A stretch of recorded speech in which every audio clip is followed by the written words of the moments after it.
Hello friends. NCERT के इस session में आपका स्वागत है। आज हम क्लास 6 की एनसीईआरटी का लास्ट चैप्टर भारत जलवायु वनस्पति तथा वन्य प्राणी लेकर आए हैं। आइए देखते हैं इसको।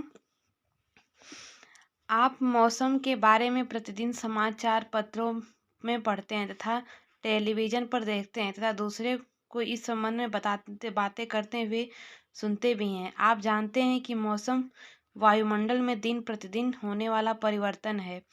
इसमें तापमान, वर्षा तथा सूर्य का विकिरण इत्यादि शामिल है। उदाहरण के लिए मौसम कभी गर्म या कभी ठंडा होता है। कभी कभी आसमान में बादल छा जाते हैं तो कभी वर्षा होती है। आपने ध्यान दिया होगा कि जब बहुत दिनों तक मौसम गर्म रहता है तब आपको ऊनी वस्त्रों की आवश्यकता नहीं पड़ती है। आप खाने पीने में ठंडे पदार्थों का सेवन करते हैं। इसके विपरीत ऐसे भी दिन होते हैं जब आपको ऊनी वस्त्रों के बिना ठंड लगती है। ठंड और तेज हवाएं चलती हैं। इन दिनों में आप गर्म चीज़ें खाना पसंद करते हैं। सामान्यतः भारत में प्रमुख मौसम होते हैं। दिसंबर से फरवरी तक ठंडा मौसम सर्दी, मार्च से मई तक गर्म मौसम गर्मी, जून से सितंबर तक दक्षिण पश्चिम मानसून का मौसम वर्षा, अक्टूबर और नवंबर में मानसून के लौटने का मौसम शरद। शीत ऋतु। ठंडे मौसम में सूर्य की सीधे किरणें नहीं पड़ती हैं, जिसके परिणाम स्वरूप उत्तर भारत का तापमान कम हो जाता है। ग्रीष्म ऋतु। गर्मी के मौसम में सूर्य की किरणें अधिकतर सीधे पड़ती हैं। तापमान में बहुत अधिक हो जाता है। दिन के समय में गर्म एवं शुष्क पवनें बहती हैं, जिसे लू कहा जाता है। दक्षिण पश्चिम मानसून या वर्षा का मौसम। यह मानसून के आने तक आगे बढ़ने का मौसम है। इस समय पवन बंगाल की खाड़ी तथा अरब सागर से स्थल की ओर बहती है। वे अपने साथ नमी भी लाती हैं। जब ये पवनें पहाड़ों से टकराती हैं तब वर्षा होती है। मानसून के लौटने का मौसम या शरद ऋतु। इस समय पवन स्थल भागों से लौटकर बंगाल की खाड़ी की ओर बहती हैं। यह मानसून के लौटने का मौसम होता है। भारत के दक्षिणी भागों विशेषकर तमिलनाडु तथा आंध्र प्रदेश में इस मौसम में वर्षा होती है। किसी स्थान पर अनेक वर्षों में मापी गई मौसम की औसत दशा को जलवायु कहते हैं। भारत की जलवायु को मोटे तौर पर मानसूनी जलवायु कहा जाता है। मानसूनी शब्द अरबी भाषा के मौसम से लिया गया है, जिसका अर्थ होता है मौसम। भारत की स्थिति उष्णकटिबंधीय में होने के कारण अधिकतर वर्षा मानसूनी पवन से होती है। भारत में कृषि वर्षा पर निर्भर है। अच्छे मानसून का मतलब है पर्याप्त वर्षा तथा प्रचुर मात्रा में फसलों का उत्पादन। किसी स्थान की जलवायु उसकी स्थिति, ऊंचाई, समुद्र से दूरी तथा उच्चावच पर निर्भर करती है। इसलिए हमें भारत की जलवायु में क्षेत्रीय विभिन्नता का अनुभव होता है। राजस्थान के मरुस्थल में स्थित जैसलमेर तथा बीकानेर बहुत गर्म स्थान है, जबकि जम्मू कश्मीर तथा कश्मीर के द्रास एवं कारगिल में बर्फीली ठंड पड़ती है। तटीय क्षेत्र जैसे मुंबई तथा कोलकाता की जलवायु मध्यम है। वे न ही अधिक गर्म है और न ही अधिक ठंड। समुद्र तट पर होने के कारण ये स्थान बहुत अधिक आर्द्र हैं। विश्व में सबसे अधिक वर्षा मेघालय में स्थित मौसिनराम में होती है, जबकि किसी किसी वर्ष राजस्थान के जैसलमेर में वर्षा होती ही नहीं। प्राकृतिक वनस्पति। हम अपने चारों तरफ विभिन्न प्रकार का पादप जीवन देखते हैं। हरे घास वाले मैदान में खेलना कितना अच्छा लगता है। कुछ पौधे छोटे होते हैं जिन्हें झाड़ी कहा जाता है, जैसे कैक्टस तथा फूलों वाले पौधे इत्यादि।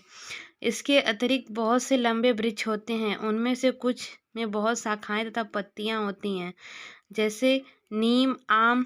तो कुछ वृक्ष ऐसे होते हैं जिनमें पत्तियों की मात्रा बहुत कम होती है, जैसे नारियल। घास, झाड़ियों तथा पौधों जो बिना मनुष्य की सहायता के उपजते हैं, उन्हें प्राकृतिक वनस्पति कहा जाता है। क्या आप कभी यह नहीं सोचते हैं कि ये एक दूसरे से किस प्रकार भिन्न हैं? अलग अलग जलवायु में अलग अलग प्रकार की वनस्पतियां पाई जाती हैं। इनमें वर्षा की मात्रा सबसे महत्वपूर्ण होती है। जलवायु की विभिन्नता के कारण भारत में अलग अलग तरह की वनस्पतियां पाई जाती हैं। आइए नेक्स्ट देखते हैं। हमें वनों की आवश्यकता क्यों है? वन हमारे लिए बहुत ही लाभदायक हैं। ये विभिन्न कार्य करते हैं। पेड़ पौधे ऑक्सीजन छोड़ते हैं जिसे हम सांस के रूप में लेते हैं तथा कार्बन डाइऑक्साइड को ग्रहण करते हैं। पेड़ पौधों की जड़ें मिट्टी को बांध कर रखती है तथा इस प्रकार वे मिट्टी के अपरदन को रोकते हैं। वनों से हमें ईंधन, लकड़ी, चारा, जड़ी बूटियां, लाख, शहद, गोंद इत्यादि प्राप्त होते हैं। वन वन्यजीवों के प्राकृतिक निवास हैं। पेड़ों की अंधाधुंध कटाई के कारण भारी मात्रा में प्राकृतिक वनस्पतियां समाप्त हो गई हैं। हमें अधिक पौधे लगाने चाहिए। जो पेड़ बचे हैं उनकी रक्षा करनी चाहिए एवं लोगों को पेड़ों के महत्व के बारे में बताना चाहिए। हम लोग कुछ खास आयोजन जैसे वन महोत्सव मनाकर अधिक से अधिक लोगों को इस प्रयास में शामिल कर सकते हैं तथा पृथ्वी को हरा भरा रख सकते हैं। वन्य प्राणी। वन विभिन्न प्रकार के वन्यजीवों का निवास होता है। वनों में जंतुओं की हजारों प्रजातियां तथा बड़ी संख्या में विभिन्न प्रकार के सरीसृपों, उभयचरों, पक्षियों, स्तनधारियों, कीटों तथा कृमियों का निवास होता है। बाघ हमारा राष्ट्रीय पशु है। यह देश के विभिन्न भागों में पाया जाता है। गुजरात के गिर वन में एशियाई शेरों का निवास है। हाथी तथा एक सींग वाला गैंडा असम के जंगलों में घूमते हैं। हाथी केरल एवं कर्नाटक में भी मिलते हैं। ऊंट भारत के रेगिस्तान तथा जंगली गधा कच्छ के रण में पाए जाते हैं। जंगली बकरी, हिम तेंदुआ, भालू इत्यादि हिमालय के क्षेत्र में पाए जाते हैं। इनके अतिरिक्त बहुत से दूसरे जानवर जैसे बंदर, सियार, भेड़िया, नीलगाय, चीतल इत्यादि भी हमारे देश में पाए जाते हैं। भारत में पक्षियों की भी ऐसी ही प्रचुरता है। मोर हमारा राष्ट्रीय पक्षी है। भारत में पक्षी तोता, मैना, कबूतर, बुलबुल तथा बत्तख इत्यादि हैं। अन्य बहुत सारे राष्ट्रीय पक्षी उद्यान हैं जो पक्षियों को उनका प्राकृतिक निवास प्रदान करते हैं। उद्यान शिकारियों से पक्षियों की रक्षा करते हैं। क्या आप अपने क्षेत्र में पाए जाने वाले 5 पक्षियों के नाम बता सकते हैं? भारत में सांपों की सैकड़ों प्रजातियां पाई जाती हैं। इनमें कोबरा एवं करैत प्रमुख हैं। वनों के काटने तथा जानवरों के शिकार के कारण भारत में पाए जाने वाले वन्यजीवों की प्रजातियां तेजी से घट रही हैं। बहुत सी प्रजातियां तो समाप्त भी हो चुकी हैं। उनको बचाने के लिए बहुत से नेशनल पार्क, पशु विहार तथा जीवमंडल आरक्षित क्षेत्र स्थापित किए गए हैं। सरकार ने हाथियों तथा बाघों को बचाने के लिए बाघ परियोजना एवं हस्ती परियोजना जैसे परियोजनाओं को शुरू किया है। क्या आप भारत के कुछ पशु विहारों के नाम तथा मानचित्र पर उनकी स्थिति बता सकते हैं? आप वन्यजीवों के संरक्षण में भी अपना हाथ बंटा सकते हैं। आप जानवरों के शरीर के विभिन्न अंगों जैसे हड्डी, सींग तथा पंख से बने पदार्थों को खरीदने से इनकार कर सकते हैं। प्रत्येक वर्ष हम लोग अक्टूबर के पहले सप्ताह को वन्यजीव सप्ताह के रूप में मनाते हैं ताकि वन्यजीवों के निवास को सुरक्षित रखने के लिए जागरूकता लाई जा सके।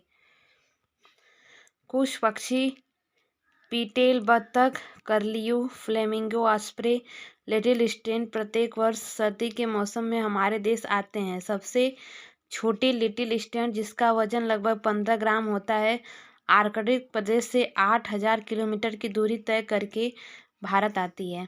आई होप आपको ये वीडियो अच्छा लगेगा, तो चैनल को लाइक कर दें, सब्सक्राइब कर दें और शेयर भी कर दें। Thank you.